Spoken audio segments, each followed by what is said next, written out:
Hi, I'm Liana from PACOP and welcome to our Clinical Bites series where we're discussing SAS for care workers.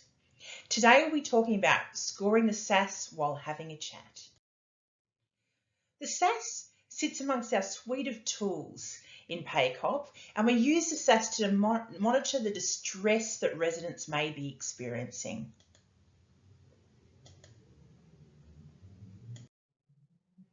We've got a certain range of tools that can help you understand around how to get the most out of the SAS scores and how to get the most out of your conversations with residents.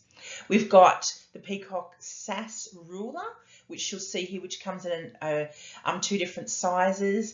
And we've also got this wonderful form that you can print out to read through with residents and families entitled "Your Symptoms Are Important to Us."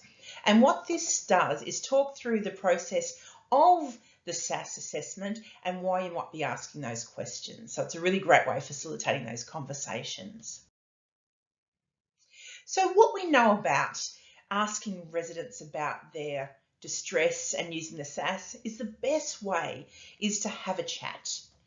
The best way of working out what's bothering a resident, what's distressing them, is to have a chat. So let's have a chat with Joan and talk through some of the ways that we can ask a person's experience of distress. So let's get a background of Joan. Joan's 94. She's been at the home for about 6 months. She's got a problem with her eyesight, had several falls recently, and she needs help with showering and dressing. She's got mild dementia, has some short-term memory issues, has trouble finding a room and remembering where to go to activities. She's recently been moved to care under the PACOP Outcomes collection. Her symptoms are being monitored daily by people who know her best, the care staff. And care staff are really great at knowing what's going on for residents. So you as care staff are in the really best place to ask Joan about her experiences. So at the start of your shift, you've been asked to monitor Joan's symptoms using the SAS. So imagine you go into her room and you ask, "Morning, Joan, how did you sleep last night?" This is a simple way to begin the SAS. And Joan answers, "Well, I've slept better. I've been awake most of the night." And a great way of exploring that is, "That's no good. Does it bother you when you can't sleep?" And Joan responds, "No, not really, not really." So what we know from that is that you're asking how much it bothers you, and Joan's letting us know that it doesn't really bother her. Let's move forward. So, okay, Joan, let's get you ready for a shower. As you're getting Joan ready for the shower, you notice she's having trouble getting up and she winces. So you might like to take this opportunity then to ask Joan, "Joan, looks like you have some pain there." And she responds, "Yeah, it's in her hip and it's never been the same since her fall." So this gives you a great opportunity to explore further and say, "Sounds like you have a fair bit of pain since yesterday. How much has this been bothering you?"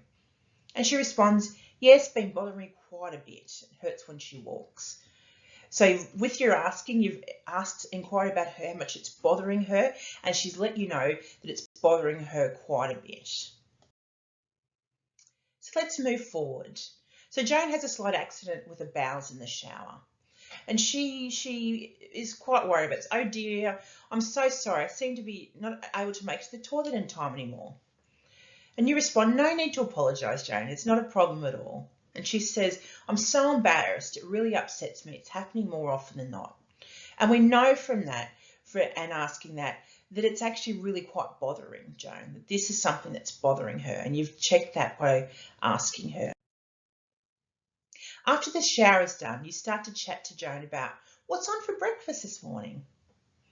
"Did I tell you what was on the menu for breakfast this morning?" "Oh, I don't really care. I'm not hungry at all."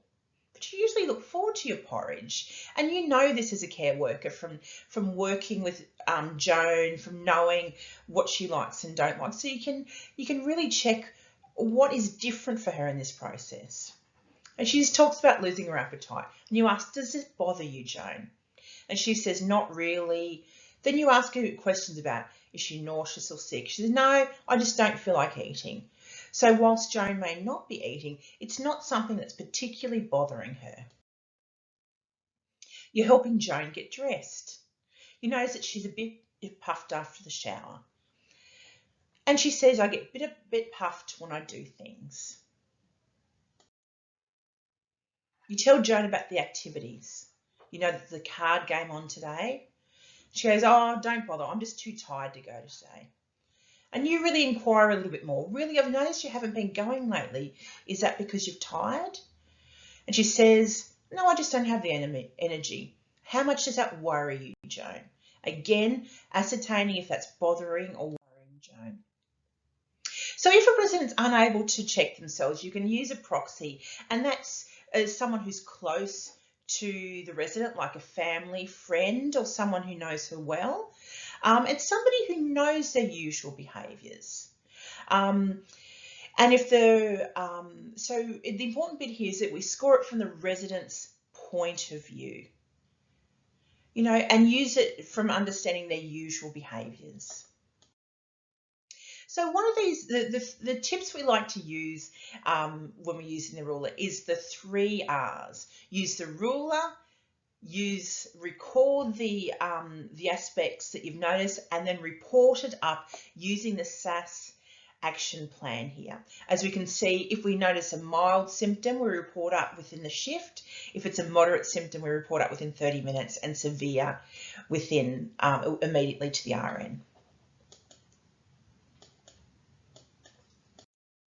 So thank you for listening to our clinical bites for care workers, and you'll find a lot more clinical bites on our PACOP YouTube. Thank you and have a great day.